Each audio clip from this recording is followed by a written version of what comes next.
सभी का इंस्पायर के इस शाम में बहुत बहुत स्वागत है। नए साल की बहुत बहुत शुभकामनाएं सभी को। जो लोग इंस्पायर में आज पहली बार आए हैं, most of them are already a member of Inspire. तो जो पहली बार आए हैं उनके लिए क्विक इंट्रोडक्शन जरूर शेयर करूंगी। हम एक बहुत ही हम्बल सा बुक रिव्यू क्लब है। We are 9 years young and यहाँ पर कोई सबसे यूनिक चीज़ ये है कि कोई मेंबरशिप लिस्ट नहीं है, कोई मेंबरशिप फीस नहीं है। एक ही कंडीशन है मेंबर बनने के लिए कि आपने एक सेशन अटेंड किया हो। सो आपको हम अपने फैमिली का हिस्सा बना लेंगे और फिर जब भी आप कुछ पढ़ रहे हैं या आप सुनने का मन रखते हैं तो आप मोस्ट वेलकम हैं। इतना सा इंट्रोडक्शन है हमारा। सो इसके साथ आज के सेशन की शुरुआत करते हैं। ऑथर स्पेशल ये बहुत ही ऑनर वाला सेशन होता है जब ऑथर खुद आते हैं और वो अपनी किताब के बारे में अपने व्यूज रखते हैं। हम उनकी रिसर्च उनके ही बुक से सुनते हैं। तो आज ऐसा ही एक सेशन है और ये सेशन इसलिए भी खास है क्योंकि आज हम बात जैनिज्म की कर रहे हैं। जैनिज्म जहाँ पर कि एक रिलीजन है, कंप्लीट रिलीजन है। हम इस डिस्क्लेमर के साथ इस डिस्कशन को आगे ले जाएंगे कि हम यहाँ रिलीजन पर से को डिस्कस नहीं करेंगे। हम यहाँ अगर रिलीजन की बात करेंगे तो फिर हम कहेंगे क्या हिंदुइज्म कम है, क्या बुद्धिज्म कम है, या क्या कोई और रिलीजन इतना महान नहीं है। तो हम यहाँ रिलीजन की बात ही नहीं करेंगे। हम यहाँ एक थॉट प्रोसेस की बात करेंगे।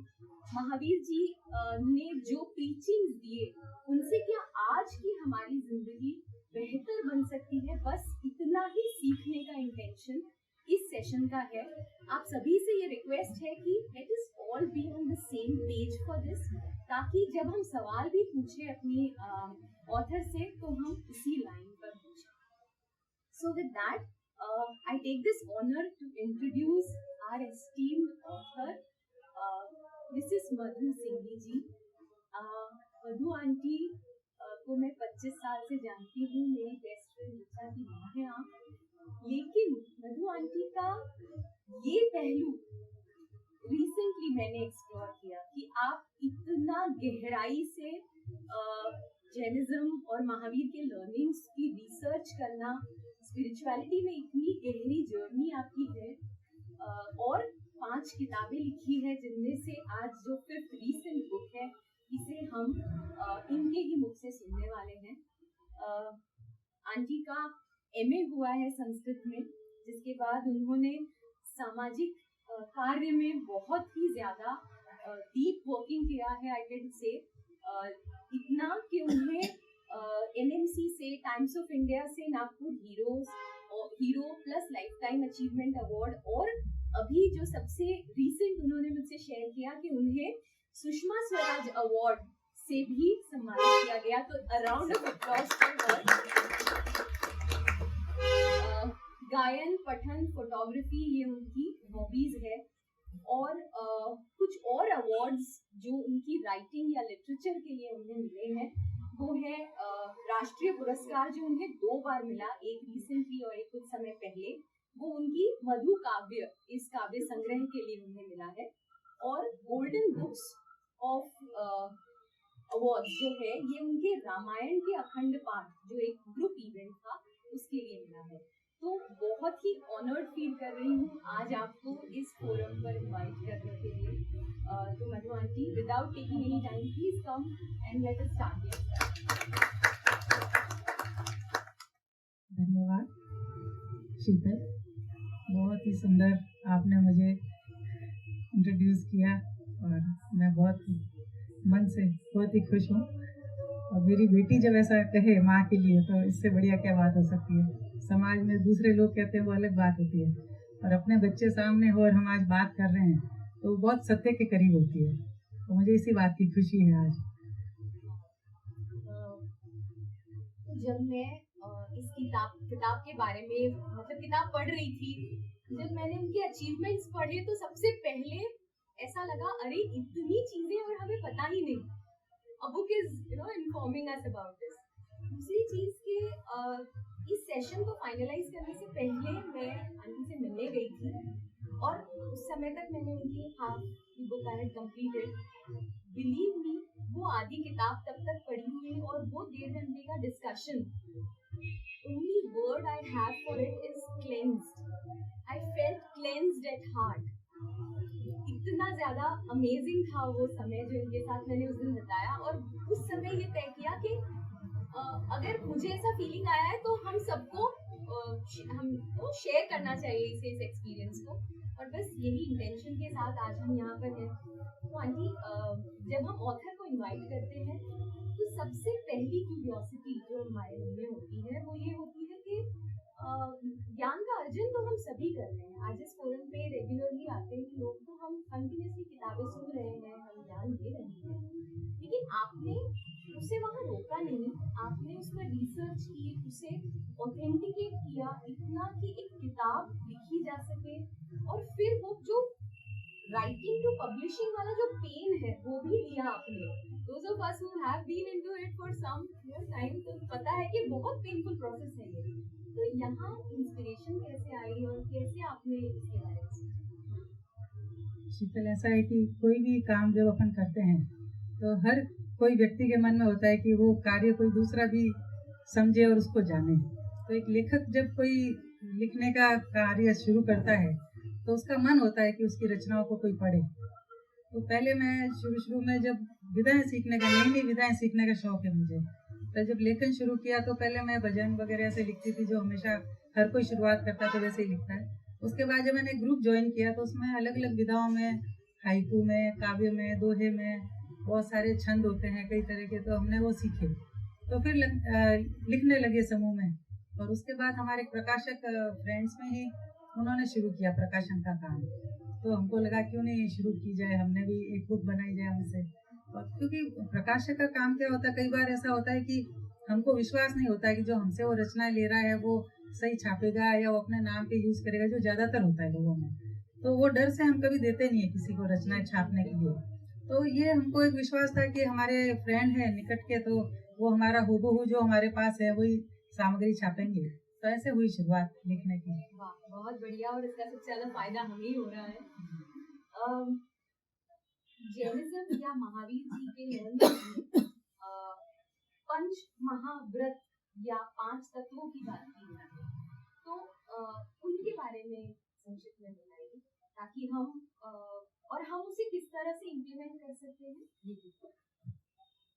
जैन दर्शन एक ऐसे तो बहुत ही विस्तृत सब्जेक्ट है जिसमें आप जीव, अजीव और कई अपने कर्मबंध क्या हैं उन सब के बारे में बहुत अच्छा विवरण दिया है, और कैसे 14 लोक हैं और किस तरह से 14 लोक में हम लोग भूमध्य लोक में रह रहे हैं, नीचे 7 पृथ्वी है, ऊपर 6 और पृथ्वी है, इस तरह से पूरा विवरण है। और ये विवरण कैसे आया कि जब 24 तीर्थंकर हमारे जैनिज्म में माने जाते हैं, तो कहते हैं कि चारों काल में मिला के 24 तीर्थंकर हुए हैं जिनको केवल्य ज्ञान प्राप्त हुआ है, और जिन्होंने अपने जो भी उनकी स्मृति में रहा है जो ज्ञान, वो उन्होंने आसपास के जो अपने लोग उस समय होते थे उनको दिया है। तो उसमें से कुछ अंश जब उन्होंने अपने गणधर को, उस समय गणधर कहे जाते थे शिष्य, उनको बताया, तो गणधर ने अपने अपने हिसाब से उस ज्ञान को वापस लिखा।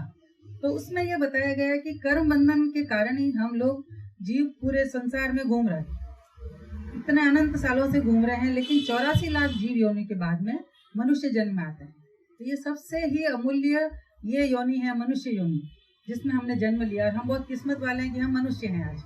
बाकी जीव तो अपने हिसाब से खाना खाते हैं और अपना जीवन जीते हैं और खत्म कर देते हैं अपनी जीवन यात्रा, लेकिन हम लोग क्योंकि 6 पर्याप्ति लेके आए हैं, 6 पर्याप्ति यानी आत्मा 6 पर्याप्ति के साथ जब संसार में आती है तो मनुष्य बनती है। मन, इंद्रियां, शरीर, भाषा, श्वासोच्छ्वास और आहार, जब ये 6 हमारे में पर्याप्त रूप से जब आत्मा ऐसा करके और एक रूप धारण करती है तो एक मनुष्य बनता है।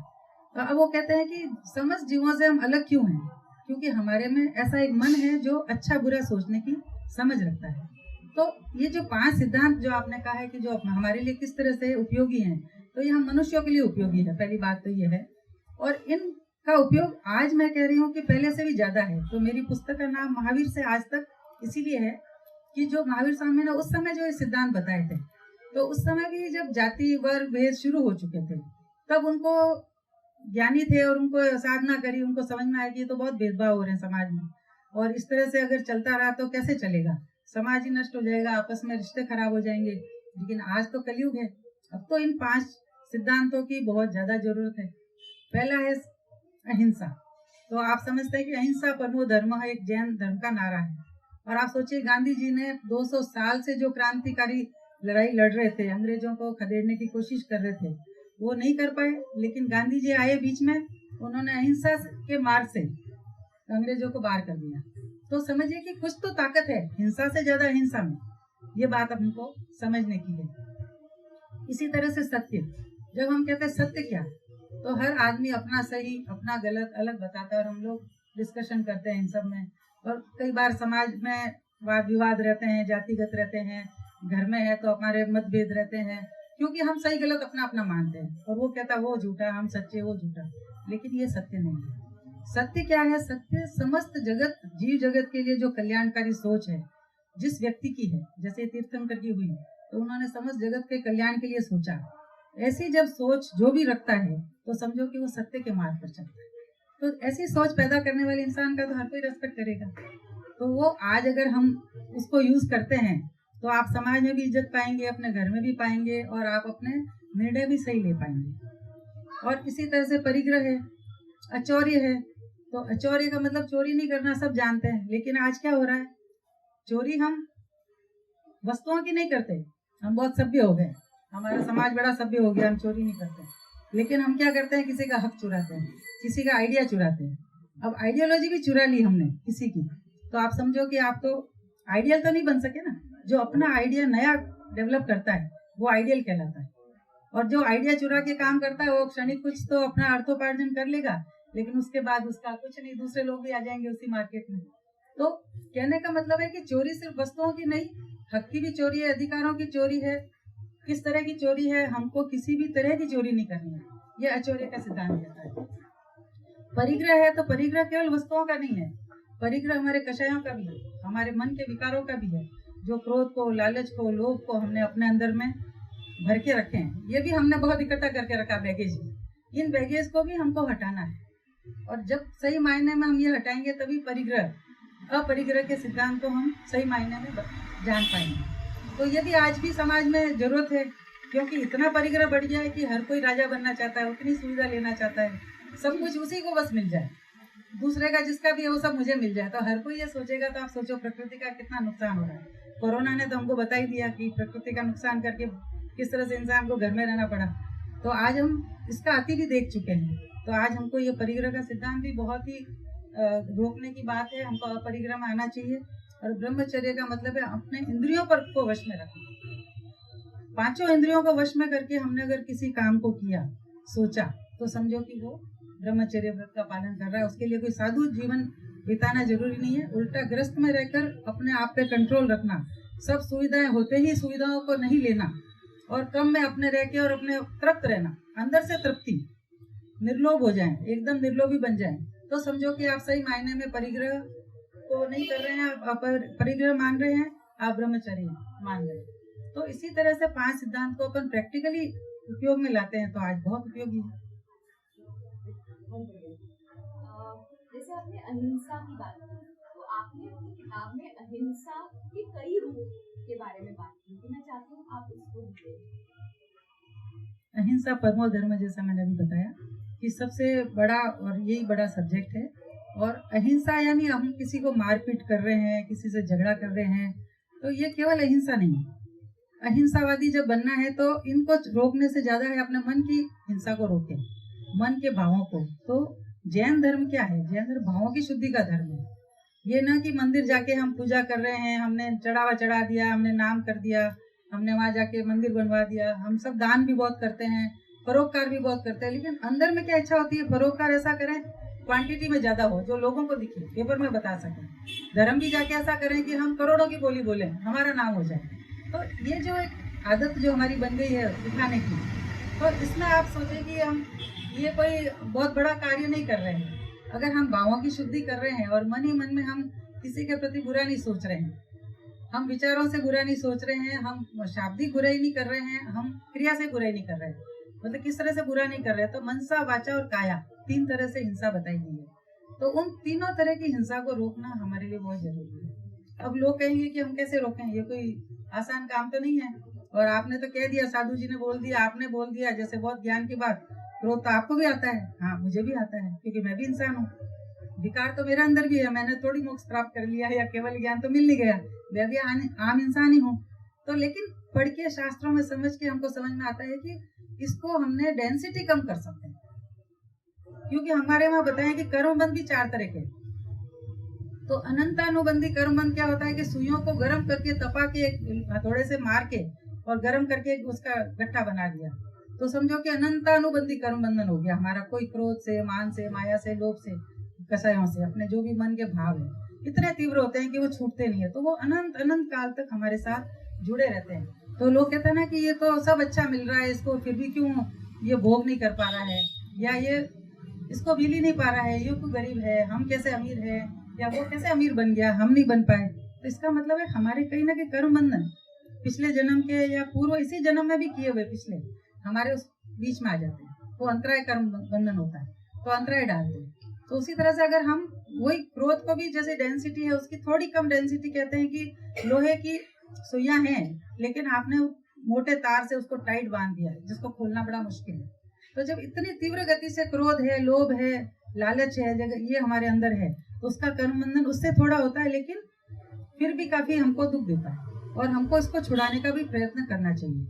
तो भी कोशिश करने पे, बहुत लंबी कोशिश करना, इसको छोड़ सकते हैं। तो ये हमारे से कुछ काल में हमारे से साथ से ये छूट सकता है, हमारे कर्म बंधन कम हो सकते हैं। तो उससे कम बताते हैं कि सुइयां हैं, गठर है, लेकिन धागे से पतला सा बांधा हुआ है। तो फिर हमारे कर्म बंधन इतने अच्छे, मतलब टाइट नहीं है कि हम उसको नहीं छुड़ा सकते। हम जिस दिन विचार कर लेंगे कि हमको ये नहीं करना है, हमको ऐसा नहीं करना है, तो हमारा व्यक्ति अपना आप ही मन जो अंदर का है वो उसको कहने लग जाएगा कि नहीं अब मुझे आज से नहीं करना है। लेकिन कई लोगों को देखो, आप कोशिश करते हैं, सदियों तक नहीं छोड़ पा रहे। मतलब ऐसा लगता है कि बचपन से जो बात कह रहा है, आज बुढ़ा हो गया जब तक वही बात कह रहा है, नहीं कर पा रहा वो। तो उसका कहीं ना कहीं कर्म बंधन उसके आड़े आ रहा है, ऐसा जैन दर्शन में कहा जाता है। अब अलग अलग धर्म की अपनी कहानी है, लेकिन हम जो पढ़े हमने और उसको समझा है उस तरह से। और चौथा होता है संज्वलन कषाय। संज्वलन कषाय ऐसा है कि जो तुरंत मुझे एकदम किसी के प्रति चिढ़ आ गई, मैंने एकदम कहा किसी को, अरे तूने ऐसा कैसे कर दिया, तेज बोल के कह दिया, लेकिन मन में भाव नहीं थे। तो अगला भी समझ रहा है कि इन्होंने 1 सेकंड में बोला, अभी भूल जाएंगे, तो मैं भी भूल गई, वो भी भूल गया अगला। इसका मतलब वो बहुत क्षणिक कषाय हुआ, तो उसका उसी समय बंधन भी छूट जाता है। तो हमको कोशिश यही करनी है, डेंसिटी को कम करना है। जितने हमारी कषायों की, मन के विकारों की डेंसिटी है, वो अगर आज यहाँ जो बैठे हैं वो अगर कम कर सकते हैं, तो इससे बढ़िया कोई चीज नहीं हो सकती। ये तो जैन धर्म का पूरा सारी आपने मुझे पूछ लिया जो रियल में है। अगला क्वेश्चन ये है कि जैन धर्म कहता है कि उतना ही काम करिए जितने की जरूरत है, उतना ही अर्जन करिए जितने की जरूरत है, मॉनेटरी टर्म्स में अगर देखते हैं। लेकिन आज के समय में तो हम इतने ग्रीडी हो गए हैं, हम एक टारगेट पूरा करते हैं तो हमको दूसरा टारगेट अचीव करना होता है। तो क्या ये प्रैक्टिकल है या क्या दुनिया इतनी गलत चल रही है, क्या है बैलेंस करने का तरीका क्या है? देखिए, बात ये है कि आज निश्चित रूप से सब आडंबर युक्त जब हम जीवन जी रहे हैं, तो हमको अर्थ ही सबसे बड़ा एक लगता है कि हम, हमारा सक्षम बनने का तरीका अर्थ है। लेकिन इंसान के जीवन में तन, मन और धन, तीनों ही चीजें इंपॉर्टेंट है। हम आज के दिन जरूर सोचेंगे अर्थ हमको सबसे पहले फायदा दे रहा है, हमको सुविधाएं दे रहा है, लेकिन अर्थ ही सब कुछ नहीं हो सकता। ये तो हम जानते हैं, क्योंकि अच्छे अच्छे पैसे वाले लोग भी, कॉफी कैफे डे का जो मालिक था उसने भी आत्महत्या कर ली, जो उसने कितने सारे ब्रांचेस खोलने के बाद सफल व्यक्ति बने। और ऐसे सफल व्यक्तियों को भी जानते हैं जो सब कुछ होते हुए भी छोटे घर में रह रहा है, शांति से जी रहा है, वो कुछ अपना उपयोग ही नहीं कर रहा है, लोगों में बांट रहा है। तो इसका मतलब अर्थोपार्जन करना जरूरी जरूर है, क्योंकि हम जीवन में जी रहे हैं, संसार में हैं, रहना चाहते हैं, थोड़ी सुविधाएं चाहते हैं। लेकिन सुख और सुविधा, 2 शब्दों का फर्क आप समझिए। हम सुख सुविधा को साथ में ले लेते हैं हमेशा। जब हम सुविधा के पीछे दौड़ रहे हैं तब तो हम अर्थ के पीछे दौड़ रहे हैं, लेकिन हम सुख के पीछे दौड़ेंगे तो फिर तन और मन इम्पोर्टेंट हो जाता है। और तन मन दोनों को अगर हम समझेंगे, तो अगर मन से आप जब भाव शुद्ध रखेंगे, जो मैंने अभी बताया पिछला, कषाय भाव हमारे कम होते हैं, तब क्या होता है कि हमारा शरीर भी स्वस्थ रहता है।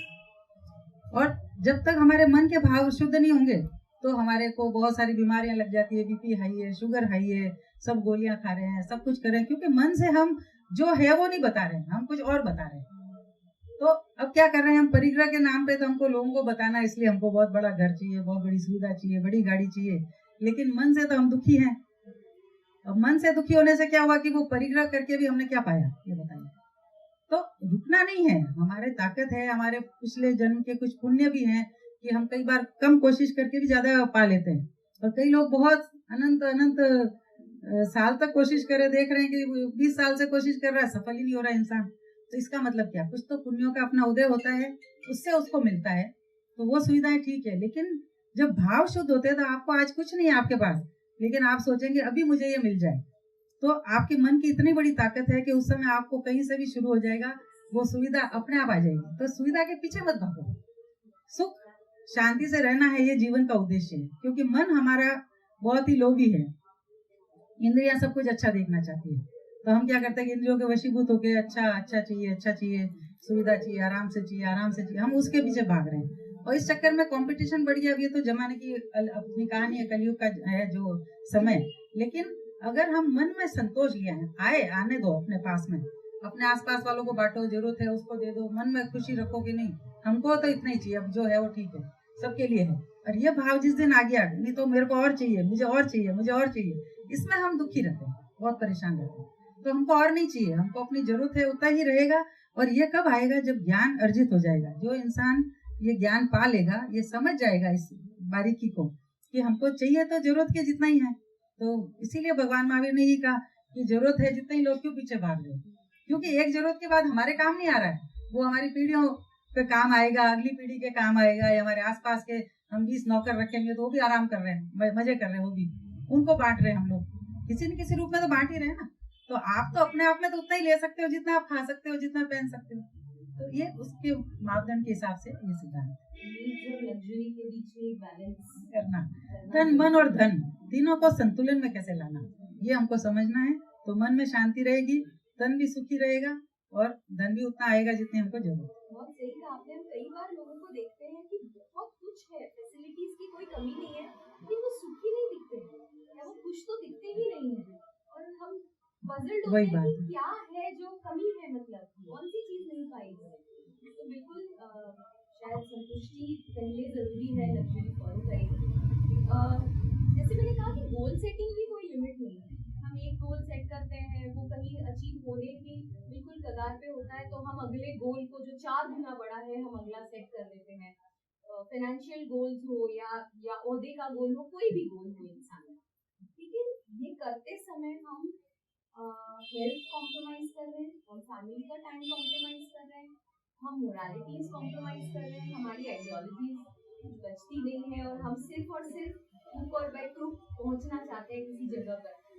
तो समझ हमें सब आ रहा है कि ये गलत है, लेकिन कोई पैरामीटर्स नहीं है जिसपे हम इसे जज कर सकते हैं। तो हमें वो पैरामीटर्स दीजिए, क्या लेवल पर इसे जज करें।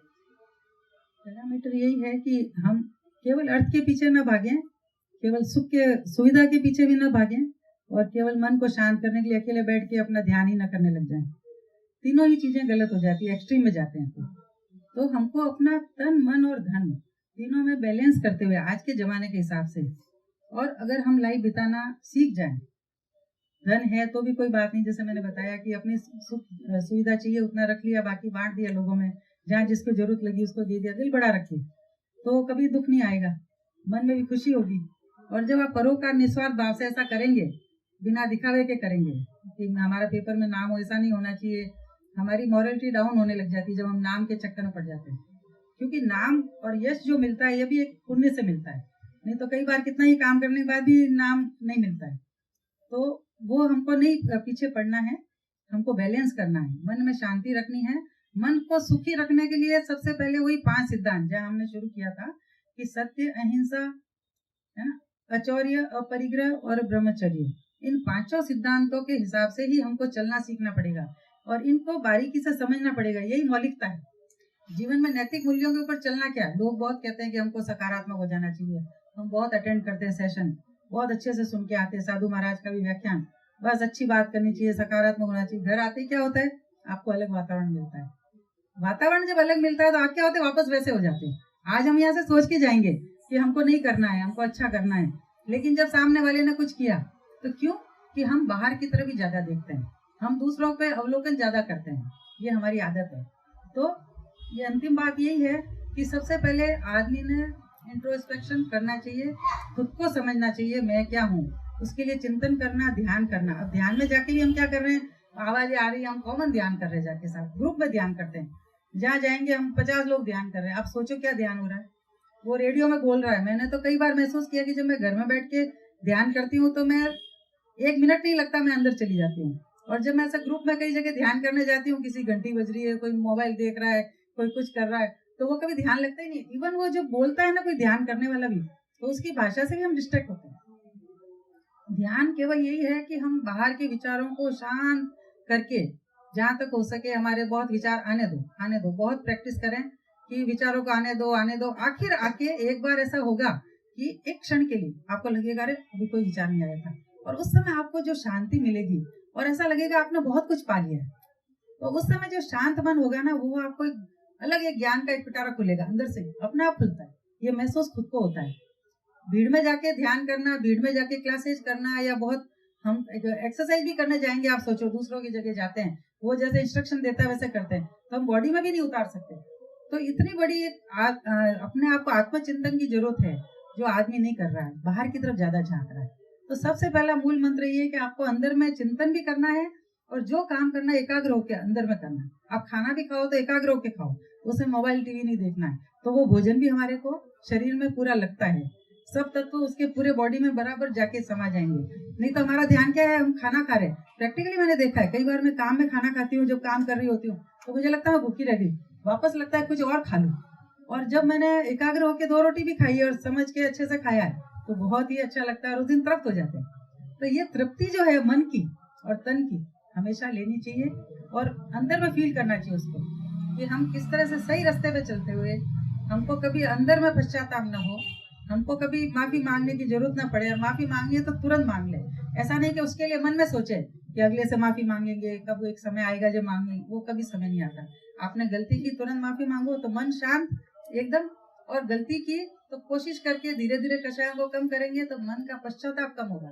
और सबसे बड़ा अगर कोई इंसान को जलाता है तो उसका पश्चाताप। और ये पश्चाताप ऐसा होता है कि जो किसी को दिखता नहीं है, पर आदमी अंदर में इतना गिल्ट फील करता है, कह भी नहीं सकता। अहंकार इतना बड़ा होता है इंसान का कि वो छोटा हो जाए, अगर कह दे तो कह तो सकते ही नहीं। तो हमको ये जो अहम, जो कहते हैं क्रोध, मान, माया और लोभ, ये चारों जब तक नहीं छोड़ेंगे, इसको कम नहीं करेंगे, जब तक हम इस स्टेज पे पहुंच नहीं सकते। तो पहले हमको अपने कषायों को कम करके फिर इन 5 सिद्धांतों पे जो वर्क करेंगे, और फिर आत्मचिंतन करेंगे मैं क्या हूँ और मुझे क्या करना है। तब आप कई बार देखोगे कि आपको किसी ने कुछ भी कहा, तो शीतल को तो मैं जानती हूँ बचपन से, पता नहीं पापा ने इसको सिखा दिया होगा, हम लोग तो बहुत क्रोधी स्वभाव के थे, पहले जाके किसी से भी लड़ लेते थे, ऐसे हो जाता था। तो ये हमेशा शांति से बात करती है, हमेशा जहाँ भी हो। तो ये इसने गॉड गिफ्ट पाया, ये तुम्हारी पुण्य पिछले जन्म के भी है जो तुमको मिले हैं। तो हर इंसान को ऐसा ही प्यार से बात करने वाले तो होना ही चाहिए, लेकिन अंदर में ही भाव शुद्ध रखेंगे, और फिर अगर प्यार से प्रेम भाव स्थायी रूप से रखेंगे किसी के प्रति, तो इससे बढ़िया जीवन जीने की कला कोई हो नहीं सकती। बहुत ही परफेक्ट कहा आपने। और सच में जब हम क्रोधित होते हैं तो सबसे पहले खुद ही को तकलीफ होती है, अगले को पहुंचे ना पहुंचे वो सेकेंडरी है, खुद ही को तकलीफ सबसे पहले होती है। मेरा अगला क्वेश्चन भी इन्हीं भावों से है कि आज के समय में एंगर, ईगो, जेलसी, ये 3 जो चीजें हैं, ये जैसे कि हमारा नेचर बन रही है, या हम एक्सेप्ट नहीं करते, या हम रिफ्लेक्ट नहीं करते, हम बहुत पॉलिश्ड बिहेव करते हैं, लेकिन अंदर हम जानते हैं कि किसके बारे में हम जेलस फील करते हैं, किसके बारे में हम उससे मिलकर हमारी ईगो सामने आ जाती है, हमारी पर्सनैलिटी से। और मुझे बहुत आश्चर्य होता है ये देखकर कि ग्रोन अप्स करते हैं तो ठीक है भाई, समाज के साथ शायद वो इस तरह से मोल्ड हो गए, लेकिन बच्चे, बहुत छोटे बच्चों को भी हम देख रहे हैं कि आपस में सिबलिंग्स में भी कितना टसल होता है, कितनी जेलसी होती है कि ये क्यों हो गया है, वो क्यों। तो ये कहाँ जा रहे हैं, या इसका क्या सोल्यूशन है? बहुत ही बड़ा और अच्छा क्वेश्चन आपने किया, जो सबके लिए जानने लायक है, बड़ों के लिए, बच्चों के लिए। ये रियल में आज के समाज की इसलिए विडम्बना है कि हमारे विकार जो मैंने बताया ना कि वो बहुत अनंता बंदी जो मैंने बताया ना वो वाले दोष शुरू हो गए। क्रोध इतना हैवी है, मतलब इतना डेंसिटी उसकी है कि रुकता ही नहीं इंसान, ऐसा होता है उसके मन में। अब क्या हो, पॉलिश तो बहुत हो गए हम लोग, सुसंस्कृत हो गए। सबसे अच्छी चीज क्या हो गई, हम बहुत सभ्य हो गए हैं, तो हम दिखाना सीख गए अच्छा वाला बिहेवियर, बहुत अच्छा बिहेवियर दिखाते हैं और अंदर में गुस्सा आ रहा, क्यों किया इसने ऐसा, क्यों किया इसने ऐसा, वो मन में हमेशा रहता है। तब क्या होता है कि हम ऊपर से पॉलिश हैं लेकिन अंदर में, अब ये क्या होता है कि रोज जो आपके साथ रहता है वो उसको समझ जाता है। क्यों कि आप परिवार में आप दूसरों को तो बहुत अच्छा बता सकते हैं, बच्चा बिल्कुल समझ रहा है कि मम्मी किसके प्रति कैसा भाव रखती है, तो ये आप बिना कहे उस बच्चे को संस्कार में दे रहे हो। तो माँ तो पहली पाठशाला होती है, सभी जानते हैं इस बात को, हर जगह हर कोई समझता है इस चीज को। तो माँ है चाहे पिता है, सेकंड पिता होता है जो सिखाने वाला होता है या जीन्स में भी देने वाला होता है। तो दोनों चीजें जो माता पिता से जीन्स में भी आती है, जो हम कहते हैं ना पुण्य, तो हम अगर वैज्ञानिक रूप से देखें तो जीन्स भी है जो माता पिता के बच्चों में आते हैं, तो वो भी आते हैं, वो भी वर्क करते हैं और अपने पुण्य पिछले जन्म के वो भी करते हैं, जैसे जैन दर्शन हमारा कहता है। लेकिन आज के जमाने में जो पॉलिश बिहेवियर हम कर रहे हैं वो हम बहुत हार्मफुल कर रहे हैं और वो हमारे बच्चों पे बहुत गलत इफेक्ट कर रहा है।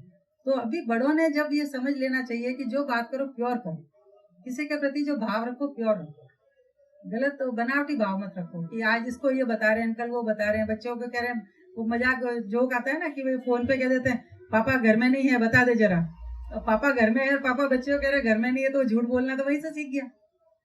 और आप कह रहे हैं कि बच्चे को स्कूल में जाएगा, देख उसके 90% आए, तेरे तो 85 आए, तेरे 80 नंबर ही आए, क्या है तेरा, क्या तू उसके आगे जाएगा, अगली बार तुझे 95 लाना है, तो उसको धमकाते हैं अपन।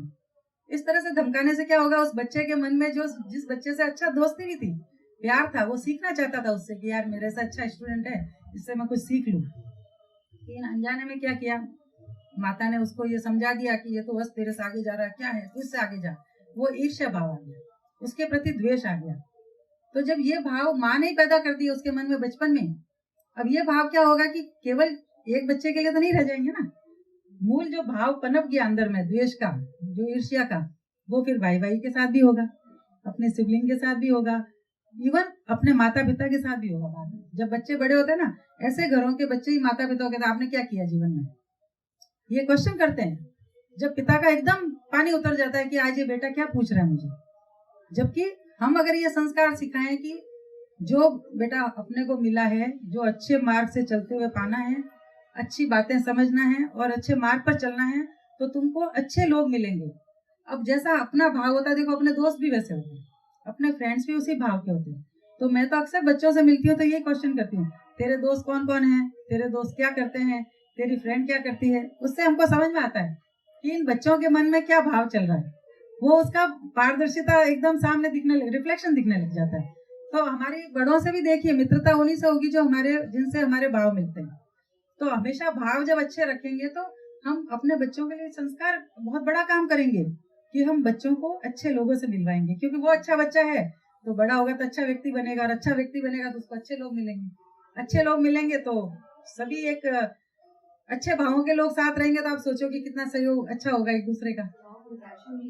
हाँ, तो आप अगर बुरे व्यक्ति, आप सोचो एक से दुश्मनी पाली, एक भी दुश्मन आपको कई बार भारी पड़ जाता है, वो आपका पीछा ही नहीं छोड़ता, जीने ही नहीं देता, जीना आराम कर दे, हर जगह आपको नीचा दिखाने की कोशिश करेगा।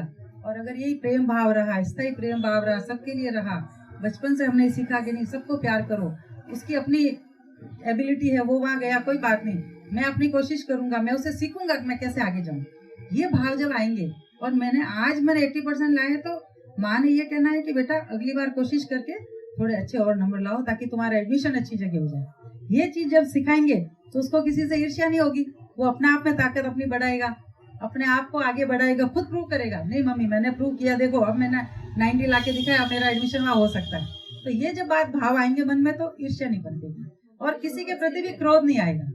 तो ये आज हम बड़े भी बहुत कर रहे हैं, छोटे तो क्या कर रहे हैं, बड़े भी यही कर रहे हैं, एक दूसरे को उसके पास इतना पैसा तो मेरे आना चाहिए, इतनी गाड़ी तो मेरे आनी चाहिए, हम देख देख के कर रहे हैं। अरे भी अपनी सुविधा से अपना जियो, जितना हैंडल कर सको करो। वो कहते हैं कि कहावत है, सफेद हाथी पालना आसान है पर मतलब लेना आसान है पर पालना मुश्किल है।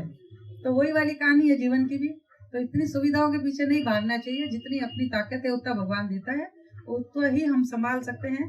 और बच्चों को बस संस्कार अच्छे दो, सुविधाएं तो देना ही चाहिए, लेकिन सुविधा से ज्यादा संस्कार अच्छे दो, ताकि वो आपको सुविधा देने लायक बने जीवन में, आपके बुढ़ापे में आपके सहयोगी बने। अब जहाँ हमने मन दर्शन की बात की, अब हेल्थ की तरफ जाते हैं। अब हम कहीं ना कहीं रियलाइज कर रहे हैं कि फूड हैबिट्स या बायोलॉजिकल क्लॉक को रिस्पेक्ट करना ये कितना जरूरी है, या इंटरमिटेंट फास्टिंग अब हम सभी करते हैं। तो जैनिज्म में तो ये हमेशा से किया जा रहा है। तो हेल्थ के लिए कुछ टिप्स दीजिए। लाइफस्टाइल आज जो हमारी बहुत फास्ट रनिंग है, बट हम चीजें भी खाते हैं, समय की भी कीमत नहीं करते हैं, जब जो मौका मिले हम तब खा लेते हैं। तो इस सब का हार्म क्या है और फिर इसके लिए सोल्यूशन? ये देखिए, इसका हार्म तो हम सभी जानते हैं, और आज हम सभी कई बीमारियों से ग्रसित भी हो रहे हैं, तो ये समझ में आ ही जाता है। पर क्या होता है, बचपन में नहीं समझ में आता है। बचपन में हमारे पास बहुत ऊर्जा होती है, तो उस ऊर्जा में क्या, हम जब काम करते हैं तो हमको कोई बड़ा कहता है ना कि ये इतने बजे खाओ, तो ऐसा लगता है अरे भाषण दे रहा तो मुझे क्यों लेक्चर देके बता रहा है कि ये ऐसा ही खाओ, ऐसा ही करो, ऐसा क्यों। लेकिन वो होता क्या है, बड़े अपना अनुभव बांटते हैं, क्योंकि उनकी हेल्थ जब तक खराब हो चुकी होती है और वो समझ रहे होते हैं कि हम एज पे चल रहे हैं और हमने तो गलती करी, हमारा छोटा कोई गलती ना करे। तो ये एक हर बड़े का बिल्कुल कर्तव्य भी है कि छोटे को बताना, लेकिन छोटे को भी कर्तव्य है कि उस बात को सुनकर जो अपने को ग्रहण करना वो करना चाहिए। तो पहली चीज तो हो गई कि किस तरह से अपन ने विचारों को आदान प्रदान करें और कैसे ग्रहण करें। लेकिन जैन धर्म तो शुरू से ये कहता है कि नियम से खाना, नियम से रहना, हर चीज की वस्तु का भी निर्धारण है वहां तो पूरा, कि आपको कितना ये छोड़ना चाहिए, ये छोड़ना चाहिए, समय के हिसाब से छोड़ना चाहिए, समय पर खाना चाहिए। मैं डिटेल में नहीं जाऊंगी, लेकिन 6 बजे बाद खाना नहीं खाना, सूर्यास्त हुआ तो खाना बंद हो जाना चाहिए, उसके पहले ही 45 मिनट पहले, सूर्यास्त के 45 पहले खाना मिनट पहले बंद करना है और सूर्योदय के 45 मिनट बाद शुरू करना है। ये तो एक फिक्स सिद्धांत है जो हमारे जैन दर्शन में तो ऐसा है कि हर कोई को मानना चाहिए, मतलब बच्चे को भी कराते हैं। जब जैन धर्म जिनके घर में बराबर फॉलो होता है तो इतना तो बच्चे को ही कराता है। तो आप सोचो कि 15 घंटे 14 घंटे का, ये 14 घंटे से तो लगभग आ ही जाता है अंतराल। तो ये जो आप इंटरमिशन फास्टिंग जो बोल रहे हैं वो तो हमारे जैन दर्शन में शुरू से होती है। और बाकी चीजों में जहाँ तक है तो आहार का भी एक निश्चित कुछ बताया है कि ये मतलब है खाने लायक है, ये खाने लायक नहीं है, क्योंकि वो सुपाच्य है और सुपाच्य नहीं है, इस हिसाब से बताते हैं। लेकिन धर्म में नाम अलग दे दिया है, क्योंकि उस समय की भाषा भी प्राकृत होती थी और उस समय जो बताया जाता था प्राकृत होता था। तो वो आज क्या किया हम लोगों ने, जैन धर्म की थोड़ी सी परेशानी यही है कि उन्होंने उन्हीं सूत्रों को ले लिया और उसी को बोलते हैं, तो वो समझ में नहीं आता लोगों को। अब वो दिन भर में जो अपनी सामायिक करते हैं उसमें कहेंगे कि दिन भर में हमने जो क्रिया करी, किसी को भी पाप किया, किसी को चींटी को भी मारा, तो हम क्षमा चाहते हैं। लेकिन वो कहते हैं प्राकृत में तो हमको समझ में कुछ नहीं आता है, और हम बोल भी रहे हैं लेकिन वो भाव नहीं आ पाते क्योंकि भाषा नहीं समझती। तो ये बहुत बड़ी एक ड्रॉबैक है हमारा जैन दर्शन का। लेकिन अगर कोई हमारे साधु संत और अच्छे से बता देते हैं और बच्चे समझ जाते हैं तो निश्चित रूप से बचपन से ही दिमाग में बैठ जाता है, नियम से खाना है, नियम से रहना है, और ये चीजें सुपाच्य है तो इनको खाओ, तो खाद्य और ये नहीं खाने लायक है ये भी बता देते हैं। तो इनको सबका पालन हम लोग शुरू से करते आ रहे हैं। और हमारे देखिए जैन दर्शन का जो पालन पूरा करता है ना, उनकी हेल्थ कभी भी खराब भी नहीं होती थी। हमारे जब फादर को, और मैं देखती थी मदर को 85 की हुई जब तक काम करती थी, डेथ के 2 महीने पहले तक तो उन्होंने खाना बनाना नहीं छोड़ा, अपने हाथ का ही खाना खाती थी। तो कहने का मतलब है कि मेरे फादर तो 3 उपवास करके गए, उसी समय उनकी डेथ भी हुई तो उपवास में थे। तो ये जो, और मैं मम्मी को पिछले साल तक कहती थी मम्मी अब तो उपवास बंद कर दो, आपकी तबीयत ठीक नहीं है। बोले तू समझती नहीं, उसका बहुत बड़ा गणित है लाइफ के लिए। तो ये कहने का मतलब है वो लोग बहुत अच्छे से समझते हैं कि 15 दिन में उपवास करना जरूरी है और कुछ सुबह से शाम का अपना नियम लेना जरूरी है। तो मैंने भी कोशिश करके अभी शुरू किया है कुछ सालों से। 60 के होने के बाद मैंने सोचा एकदम तो नहीं छूटती सब चीजें, लेकिन रात को तो नहीं खाना है, इतना तो जरूर कोशिश करती हूँ। लेकिन सुबह भी मैं 8 बजे पहले नहीं खाती, इतना नियम रखती हूँ बाकी। और उससे मेरी हेल्थ में मुझे बहुत आराम लगता है और मैं बहुत इजी फील करती हूँ और गहरी नींद सोती हूँ। आज क्या नींद की बहुत कमी होगी लोगों को, क्योंकि लेट खाने से और अनशन खाने से क्या होता है, अपन कभी भी कुछ भी खा रहे हैं तो हमारी पाचन शक्ति कमजोर हो रही है, और पाचन शक्ति कमजोर होती है डायबिटीज बढ़ जाती है, इंसुलिन बराबर नहीं बन रहा है। तो जो टाइम से खाना खा के रोज नियम से रहा है उसकी कभी ये गड़बड़ होती नहीं है, सिस्टम में कभी शरीर का कभी गड़बड़ नहीं करता। तो मन के भाव अच्छे, फिर तन के लिए खाना भी नियम से, और धन के पीछे भागना नहीं। अगर ये 3 चीजों को हम समझ जाएं, तीनों में संतुलन बना लें, तो मेरे ख्याल से ये तकलीफ किसी को नहीं आएगी। और आज से जो करेगा तो उसके कुछ सालों बाद चली जाएगी निश्चित रूप से, और फर्क तो आएगा ही, कुछ परसेंट तो आएगा निश्चित रूप से। ये 3 जो बातें अभी कही है, ये तो बिल्कुल लाइफ ट्रांसफॉर्मिंग चीजें कही है। आज के सेशन का लास्ट क्वेश्चन पूछूंगी आपसे कि अगर मैं जनरलाइज करूँ तो डिसीजन मेकिंग के लिए किसी भी एंगल से हो, वो डिसीजन किसी भी दिशा में हो, बिजनेस डिसीजंस हो या घर में हम कोई डिसीजन लेते हैं, तो क्या पैरामीटर्स होने चाहिए? क्या कोई पैरामीटर्स की गाइडलाइन हम डिसाइड कर सकते हैं कि ये एक मार्क हो जाए तो डिसीजन हमारी ठीक जाएगी? सबसे पहले तो अपनी क्षमता को पहचानें। कोई भी कार्य आप शुरू करते हैं, कोई भी डिसीजन लेने से पहले ये जरूर सोचें कि मुझ में क्या करने की क्षमता है। वो हमको मालूम पड़ जाता है, भले ही हम लोगों को ना बताएं कि हम क्या हैं, लेकिन इंसान को खुद को मालूम होता है उसमें कितनी कैपेसिटी है। तो होड़ में ना भागें, अपनी ताकत के अनुसार कोई भी कार्य करें तो उसको पहले समझें कि मैं किस दिशा में जा सकती हूँ, मैं कहाँ जा सकता हूँ, मेरा क्या इंटरेस्ट है, मैं वही काम करूँ शुरू। तो दूसरा ये है कि जब आप काम शुरू करते हैं, कोई भी काम करते हैं, तो हमेशा ये ध्यान में रखना चाहिए कि मेरे कारण किसी और को हानि नहीं पहुंचे। ये बहुत बड़ी बात है जो लोग नहीं समझते हैं, और आज के जमाने में कोई नहीं समझता। मेरे 5 रुपए का फायदा हो रहा है, किसी का 100 रुपए का नुकसान हो जाए, उसको कोई फर्क नहीं पड़ता। और आज की सबसे बड़ी विडंबना है। तो हर इंसान ने इस बात को जरूर समझना चाहिए कि मैं जो कार्य करूं, सबको, किसी को भी नुकसान न पहुंचे और मेरा फायदा हो जाए। अगर हम इस बात को लेके चलते हैं तो आपका कभी कोई दुश्मन तैयार नहीं होगा जीवन में, कोई कॉम्पिटिटर नहीं बनेगा, कोई आपको खराब नहीं कहेगा। तो आप सुखी सुखी काम करेंगे, उस काम को करने में आपको कभी अड़चन भी नहीं आएगी। जब कोई अवरोध नहीं करेगा तो आपका काम अच्छा होगा, और आपकी कार्य की क्षमता है, वो काम आपका निश्चित रूप से अच्छा करेंगे। और तीसरी बात है कि आप ग्रुप जो आपके साथ में है, जो आप कार्य करते हो, अनुशासन में आप लोग भी पढ़ाते हैं, मैनेजमेंट में भी पढ़ाया जाता है, जो मैं हमेशा मानती हूँ कि जो मेरे साथ में काम कर रहे हैं उनको बराबर का दर्जा देते हुए, चाहे कोई भी पोस्ट आपने रखा है किसी चीज, आप कोई ऑफिस चला रहे हैं, आपका पियोन से लेके आपका हेड तक सबको इक्वल अधिकार कैसे होने चाहिए। मतलब वो अपनी पद के हिसाब से गरिमा है, वो निश्चित है, लेकिन फिर भी आप इक्वली इंसान समझे उसको, मनुष्य समझ के, रेस्पेक्टफुली। तो आप ग्रुप भी चलाए, मैं 16 साल से ग्रुप चला रही हूँ, तो मेरी बस एक फ्रेंड बैठी है ग्रुप में से, तो सभी ये कहते हैं कि कभी आप ऐसे हार्श नहीं बोले, हमको कभी नहीं कहा कि आप समय पे नहीं आए।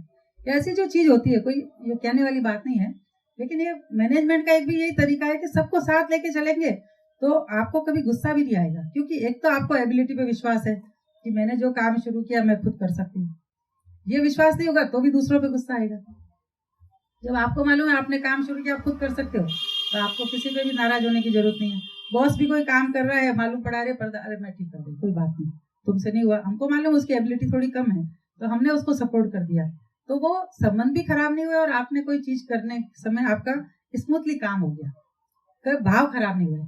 तो दोनों के कभी भी भाव किसी के खराब ना हो। जिस सराउंडिंग में आप रहते हो, परिवार में रहते हो, कार्य करते हो, जो भी काम शुरू करो तो अपनी क्षमता के अनुसार कार्य करना, दूसरों को खुश रखना, और तीसरा किसी को नुकसान नहीं पहुंचे, ये बहुत ही ध्यान रखने की बात है। मतलब भावों से भी नुकसान नहीं होना चाहिए, साथ लेने का मतलब वही है, आर्थिक नुकसान नहीं होना, भावों से नुकसान नहीं होना, तो विचार भी शुद्ध रहेंगे। और जब व्यवहार अच्छा रहेगा, प्रेम से हम सब आपस में मिलकर कार्य करेंगे, तो आप समझो संगठन में बहुत बड़ी शक्ति है ना, उससे बढ़िया तो कोई चीज हो ही नहीं सकती। तो ये संगठन बनाना किसी भी कार्य करने के लिए बहुत जरूरी है। चाहे जितने भी लोग, आपका जैसा भी कार्य जिस लेवल का है, घर में है तो 4 लोग भी हैं तो 4 लोगों का भी एक संगठन होना चाहिए, मजबूत पकड़ होनी चाहिए। परिवार में चाहे बराबर अपन ऑफिस के काम है तो होनी चाहिए, चाहे समूह में है तो होनी चाहिए। तीनों चीजों को पकड़ लेंगे तो हम मेरे ख्याल से ज्यादा उसमें लैकिंग नहीं करेंगे। हाँ, तो ये लीडरशिप भी होनी और प्यार और सहजता होनी अंदर में, तो 2 चीजों से आदमी बहुत आगे जाता है, उसको कभी पीछे हटने की जरूरत नहीं पड़ती। बहुत ही बढ़िया, थैंक यू आंटी, धन्यवाद। Now we are open for questions. बस एक ही सिंपल डिस्क्लेमर है कि आज इस डिस्कशन का, मैंने पहले भी शेयर किया था कि आज इस डिस्कशन का टोटल फोकस लेसन लेना है। कोई कंपैरिजन हम किसी और धर्म से नहीं करना चाहते हैं। हमने अपने डिस्कशन में भी इस बात का ध्यान रखा और हम क्वेश्चन आंसर्स में भी इस बात का ध्यान रखेंगे। तो we are open to taking questions. बस एक कमेंट है जो लास्ट में आपने अभी बताया ना, वो तो मुझे ऐसे लगा कि एक मैनेजमेंट लेसन ही है, क्योंकि सबको ही टीम में काम करना पड़ता है। जी। कोई सिर्फ अपना घर भी चला रहा है तो हाँ, एक्चुअली टीम में मैनेजमेंट है। काम करना हाँ। पड़ता है। तो जो आपने कहा कि रिस्पेक्टफुली, ना कि रिस्पेक्टफुली सबको अपने से लोअर लेवल पे जो है हायरार्की में, उसको भी अगर हम रिस्पेक्टफुली लेंगे तो उसका सपोर्ट भी अपने फाइनल गोल को पहुंचने के लिए हम इन्वेस्ट कर सकते हैं। और अथॉरिटी से काम करवाएंगे तो शायद नहीं कर सकते हैं। तो ये मुझे बहुत अच्छा लगा। और मुझे ये भी बात अच्छी लगी आपकी कि अपनी क्षमता को समझो और फिर अपना टारगेट डिसाइड करो। तो सब लोग ऐसे नहीं होते हैं ना, सब लोग aim for the highest thing and then struggle and strive and बिल्कुल। फिर कॉम्प्लिकेट हो जाता है लाइफ। हाँ जी, थैंक यू। और questions, feedbacks, can take 2-3 more questions or feedbacks. जो बताया गया है, आपने जो कहा था कि सूर्यास्त के बाद में नहीं करना है, सूर्योदय के भी 45 मिनट के बाद में, तो ये तो जैसे इंटरमिटेंट फास्टिंग आज हम कर रहे हैं और पहले से है, तो इसके फायदे हम लोग भी देख रहे हैं या ऑल्सो फॉलोइंग। मतलब लोग ये बोलते हैं कि आप लोग के जैन बन गए हैं, तो इसके फायदे दिख रहे हैं। जो स्टेमिना है, जो दिमागी संतुलन है, और जो काम करने का स्टेमिना, और बहुत सारे काम और बहुत अच्छे से करने के लिए, शायद डाइजेशन पे फर्क पड़ रहा है ना, पीस ऑफ माइंड, ट्रैंक्विलिटी जो बोलते हैं, बहुत ज्यादा। उससे नींद भी अच्छी आती है। सबसे अच्छा ये होता है कि आप पहले खा लेते हैं कुछ घंटे, तो डाइजेशन भी नहीं करूँगी, अच्छा। मुझे बहुत बुरा तो इंसोम्निया है, तो विचार, इतना भी सब कुछ कर लूँ लेकिन इंसोम्निया नहीं जा रहा है। तो आप मेरे पास पर्सनली आइएगा, मैं आपको बताऊंगी इसकी तरीका। शायद कोई चमत्कार अगर होगा, अगर कोई मुझे सुला सके, प्लीज फ्रैंकली मैं कहूँ कि मैं कभी कभी 7-7, 8-8 दिन तक भी नहीं सोती रात को, कभी 1.5 घंटा सो गई, कभी अच्छे से 2 घंटा सो गई, और मैं बिल्कुल झूठ नहीं बोलना, हस्बैंड से हो गई है तो वो परेशान हो जाते हैं। तो सब रूल्स हैं, हम तो जैनियों के बीच में पैदा हुए हैं, बॉम्बे, तो एक इम्पैक्ट है ही हमारी पर्सनालिटी पे जैनिज्म का, और मुझे फर्क भी पड़ता है बहुत पॉजिटिव। सिर्फ नींद का आप मदद कर दीजिएगा। तो मैंने अभी कुछ समय पहले 70-80 लोगों के इंटरव्यू लिए थे, ये सब लिखने के और होने के बाद में, और इसमें 18 पाप स्थान बताए जैन धर्म में। तो वही है कि जैसे 4 तो क्रोध, मान, माया, लोभ बताया, या सत्य, और ये सब 5 नहीं मानने का, राग द्वेष है कि हम सुख में बहुत सुखी हो जाते हैं, दुख में बहुत, जो एक्सट्रीम चीजें कर रहे हैं, घृणा कर रहे हैं किसी के प्रति, इस टाइप की। उस पर मैंने क्वेश्चनर करके पर्सनली एक को पूछा कि आपके मन में एक्चुअल में इन सब भावों के हिसाब से मैंने ABCD दिया कि किस तरह के भाव आते हैं और कब कब आते हैं, कैसी परिस्थिति में आते हैं। और फिर मैंने जब जाना और उनको समझाया पर्सनली, और फिर उनको ऐसे एक मंत्र दे दिया कि साहब इसको आप थोड़ा दिन करो, यानी वो एकाग्रता लाने के लिए। तो बहुत लोगों के रिजल्ट में 2 ही चीजें निकल के आई कि उनका क्रोध शांत हो गया, उनके रिलेशन आपस में बहुत अच्छे होने लगे। घर में बात बात पे हम गुस्सा हो जाते थे, अब नहीं होते हैं बिल्कुल, चाहे पति पत्नी है, चाहे मैं कहूँ मेरे भी लाइफ में ये थोड़ा सा परिवर्तन आया कि मैंने जब लोगों को सिखाना चालू किया तो मेरा भी गुस्सा शांत होने लगा। कम से कम कभी किया तो रियलाइज हुआ, अगर मैंने बहुत बड़ी गलती की। तो आप जब रियलाइज भी करते हैं तो उसका फर्क पड़ता है, तो अगली बार नहीं करते हैं। तो उसका नींद का भी इम्पैक्ट था। तो बहुत लोगों ने, मुझे आश्चर्य हुआ कि इससे नींद, बोले हमको गहरी नींद आने लग गई है, पहले नहीं आती थी, क्योंकि मन शांत रहने लग गया। तो शायद नींद का और मन के भावों का बहुत बड़ा एक तालमेल है। तो आप 2-3 घंटे पहले से शांत होके और अपने इसको करते हुए शांति से जब सोते हैं ना, टीवी ना देखें रात को सोते से पहले, मोबाइल ना ज्यादा देखें। कई लोग क्या मोबाइल देखते रहे, नॉन स्टॉप देखते हैं, फिर सो जाते हैं। तो वो विचार अपना क्या जागृत रहते हैं अंदर में, विचारों को भी सुलाना पड़ता है सोने से पहले, ये बहुत जरूरी चीज है। तो वही एक थोड़ी सी प्रैक्टिस करनी है। एक छोटा सवाल था, जैसा अभी आपने कहा कि सोने से पहले मोबाइल नहीं देखना चाहिए, तो थॉट्स वही रहता है। अब मेरा और शीतल का हमेशा ये डिस्प्यूट होता है, वो कहती है सोने से पहले बंद करो, एंड मैं लगा रहता देखने में। बट मैं जो देखता हूँ वो क्रिएटिव है, मैं कोई रील्स या उल्टी सीधी कोई चीज़ नहीं देखता, मैं क्रिएटिव चीज़ों पे ज़्यादा। अगर वो देखते हुए मैं स्लीप में जाता हूँ तो मेरा क्रिएटिविटी और स्ट्रांग होगा कि कम होगा या ब्लॉक होगा? नहीं, देखिए भगवान ने दिन और रात शायद इसीलिए बनाए होंगे इंसान के लिए कि जब रात हो जाए ना, उसके बाद उसकी एक्टिविटी अलग टाइप की होनी चाहिए। और सूर्योदय और सूर्यास्त के बीच की अलग एक्टिविटी होनी चाहिए। तो हमको जो क्रिएटिविटी करनी है वो सूर्य जब हमारे साथ है तो उस समय करें। चंद्रमा जैसे कहते हैं ना, किसी का चंद्रमा स्ट्रांग है और किसी का सूर्य स्ट्रांग है, तो आप सोचो जिसका सूर्य स्ट्रांग है वो बहुत एक्टिव होता है, बहुत तेज रहता है, और जिसका चंद्रमा स्ट्रांग होता है ना वो शांत और आलसी और थोड़ा इस टाइप से होता है। तो आप सोचो कि जब चंद्रमा के समय और शाम होने के बाद में हम जो चीजें करते हैं तो वो हमारे को वो क्रिएटिविटी में इम्पैक्ट नहीं डालते, ऐसा मेरा सोचना है।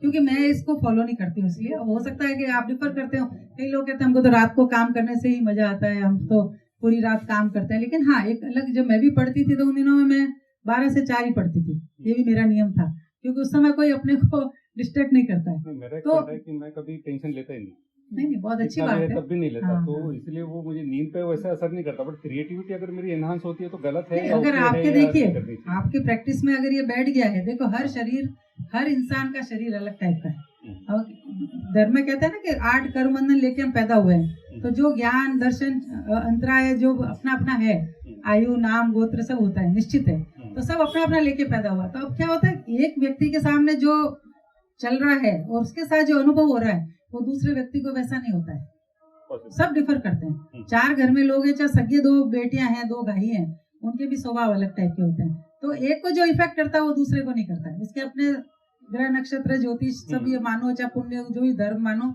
तो उसमें ये आध्यात्मिकता के साथ ही आता है कि हर इंसान का एक अलग पर्सनैलिटी होती है, अलग विचार होते हैं। तो अगर आपको ये सूट करता है, आपको डिस्ट्रैक्ट नहीं करता है तो कोई बात, दूसरे ने टोकना भी नहीं चाहिए। ये अंतराय कर्म बांध रही है अगर टोकती है तो अगली बार से नहीं टोकी। नहीं, पॉइंट इतना ही था कि वो देख के मैं बहुत खुश रहता हूँ, खुशी सोता हूँ, हाँ, नहीं, रहता हूँ। जब आपको नींद अच्छी आती है तो कोई दिक्कत नहीं 2 मिनट में आती है, टाइम ही नहीं लगता। बिल्कुल बिल्कुल। तो आप बहुत सुखी इंसान है जिसको 2 मिनट में तकिए में रख के सब नींद आती है। मैं भी उनमें से एक हूँ। जो आपने बताया ना कि सुबह 45 मिनट्स बाद सनराइज के खाना है और 45 मिनट्स पहले सनसेट के खाना बंद करना है, ऐसे लिखा है जैनिज्म में। पर इसके बारे में भी लिखा है क्या कि बीच बीच में नहीं खाना है, या 2 बार खाना है, या हाँ, 3 या 4 बार खाना है? हाँ, ऐसा नियम है कि वो तप से जोड़ दिया, हमारे यहाँ क्या तपस्या से जोड़ दिया सब चीजों को, ताकि लोग करें। तो अब जो ज्यादा तपस्या करने वाले कई दिनों तक नहीं खाते, वो तो हम उनकी बात नहीं करते, वो बहुत महान होते हैं, हम इतने महान नहीं बनना चाहते। तो हमको मोक्ष में अभी सीधा नहीं पहुंचना है, हम तो अभी शुरुआत कर रहे हैं जहाँ से कर सकें। तो पहले तो यही करें कि अपन कुछ घंटों का गैप रखें तो अपनी हेल्थ ठीक रहे, पाचन शक्ति मजबूत हो जाए, पहली चीज तो यही है। उसके बाद जैसे मैं भी करती हूँ, और एक बार खाना खाने के बाद मैं अपना मन में सोच लेती हूँ अभी 4 घंटे नहीं खानी है, 2 घंटे, तो उस समय एक अलग अपना ले लेती हूँ, फ्रेंड ले लेती हूँ।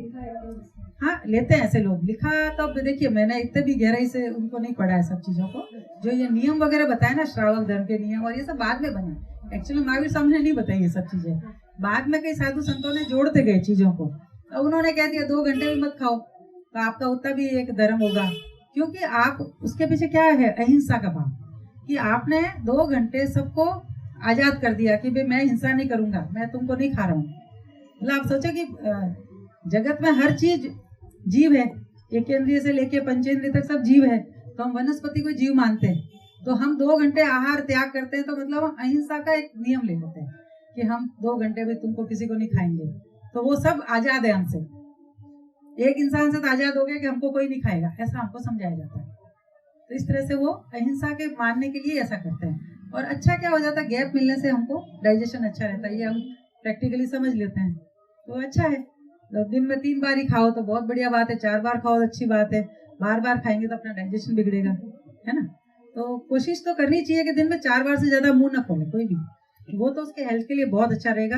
लेकिन अब कहीं कि इतनी ज्यादा होती है अंदर में कि खाना ही पड़ता है, तो उनकी इच्छा हो जाती नहीं हमको तो कुछ खाना है, हमारा तो बेचैनी हो रही है, तो वो भी इंसान अपनी जगह सही। अगर कोई बीमारी नहीं लग रही है आपको और आपको नींद अच्छी आ रही है तो आप कुछ भी करिए, कोई फर्क नहीं पड़ता।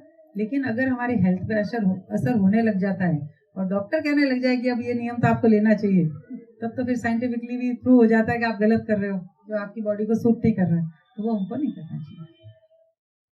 बहुत सारी चीजें हम इसलिए करते हैं कि ये सपोर्टिंग अ कॉज जो हमने अपने लिए बना लिया है। एक मदर अपने बच्चे के लिए कर रही है तो वो स्ट्रेस भी ले रही है, उसको बार बार कोई चीज रोक रही है, टोक रही है, क्योंकि उसमें एक बड़ा रीजन है कि भाई इसका फायदा कर रही हूँ मैं। ये उसी तरीके से तो कंपटीशन का भी पार्ट है, या मतलब ऐसे कई सारी चीजें हम जब दूसरों से करते हैं तो हम अपने परिवार को बचाने के लिए सोच के करते हैं। बहुत सारी चीजें जिसमें हमारा जो सोच है वो पॉजिटिव होता है। हम लोगों को नहीं कहते कि आपका चॉइस है, या तो सबका अच्छा सोचो तो अपना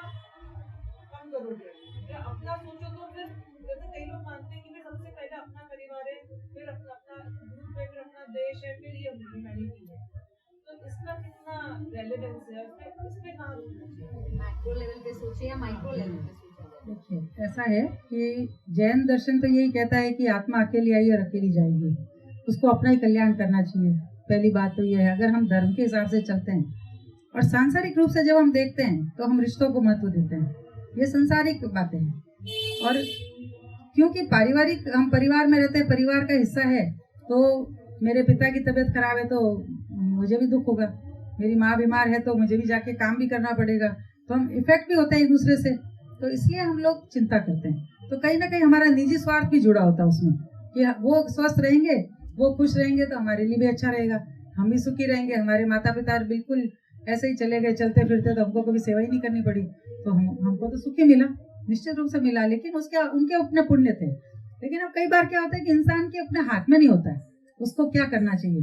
और फिर अगर अपन उनको हम भलाई बता रहे हैं लेकिन उसको उस पर भी क्रोध आ रहा है, उसको भी बुरा लग रहा है, तो अपन कर्म बंधन कर रहे हैं। अंतराय कर्म तो बांधते हैं, कहीं ना कहीं हम रोकते हैं तो अंतराय कर्म बांधते हैं, और वो अंतराय कर्म हमको कहीं ना कहीं भुगतना पड़ता है अपने लिए भी। तो कभी भी मेरा ऐसा कहना है कि ज्यादा नहीं रोकना चाहिए कभी किसी को भी, जो है एक बार बता दिया, 2 बार किसी को गाइडलाइन, सलाह भी कैसा कहता है, नमक और सलाह बिना मांगे नहीं देनी चाहिए, पहली चीज तो ये कहता है, कोई भी एक नियम कहता है। तो परिवार का भी हो तो आपको सलाह बार बार नहीं देना है किसी को, एक बार बताया सही गलत है, डॉक्टर ने भी बताया सही गलत है, उसको ना माने तो उसका अपना कर्म वैसे ही है, उसकी सोच में नहीं आ रहा है कि उसको क्या करना चाहिए, तो अपन बता के भी अपन उसके दुश्मन बन रहे हैं, क्योंकि वो समझ ही नहीं पा रहा है, उसको लग रहा है तो मुझे रोक रहा है, अरे अभी आएगा तो फिर रोक देगा, ये करने ही नहीं देगा मुझे, तो वे तो फिर अपन उसको किसी को तकलीफ ही पहुंचा रहे हैं मन से। तो छोड़ दो, उनको अपने अनुसार करने दो। एक बार समझा दिया, 2 बार किसी को बताया तो बहुत अच्छी बात है, क्योंकि अपन पेन ले रहे हैं दूसरों का, क्योंकि हम सांसारिक रूप से सोच रहे हैं, परिवार का हित सोच रहे हैं। लोग जब देश का और जाति का हित सोचने जाते हैं तो देखो क्या क्या काम नहीं कर रहे हैं। ये भी हम देखते हैं, नेता लोगों को जो हित में सोचते हैं अपने प्राण भी गंवा देते हैं, तो गलत तो उनको भी नहीं कह सकते ना, क्योंकि वो भी तो कहीं ना कहीं हित ही सोच रहे हैं ना किसी का, तो प्राण भी गंवाए तो कोई बात नहीं, तो परिवार का हित सोचा तो कोई गलत नहीं है। लेकिन हम किसी को मन दुखा रहे हैं बार बार कुछ इंसिस्ट करके, दबाव देके, तो वो गलत हो जाता है।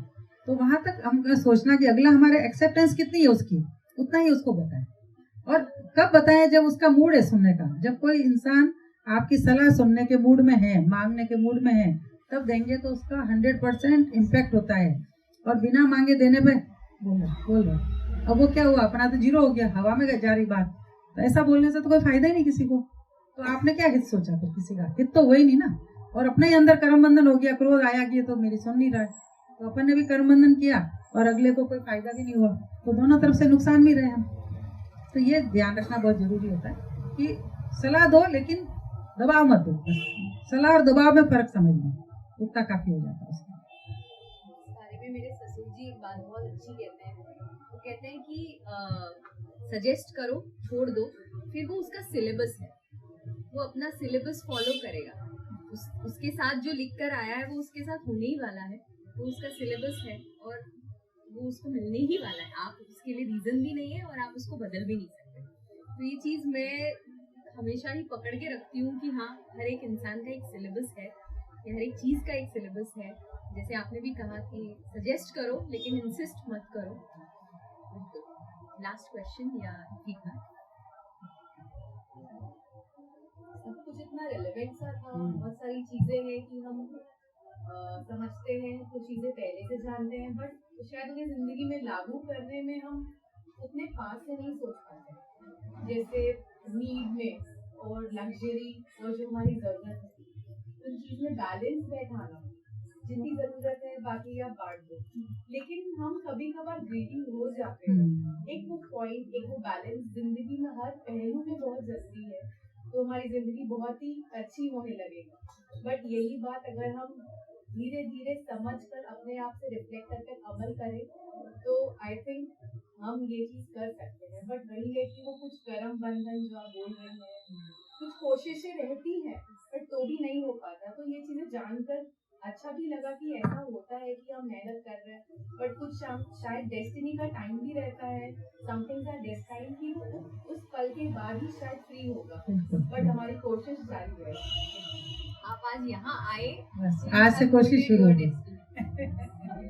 आज ये वाइब्रेशन लेके जाएंगे, निश्चित रूप से आप अपने अंदर मनन करेंगे बातों का, और निश्चित रूप से आप देखना फायदा जो आपको समझ में आएगा फिर आप शीतल को बताइएगा। ठीक है। So with that we close today's session. I hope जैसे मुझे क्लेंस फील हुआ था आपको भी वो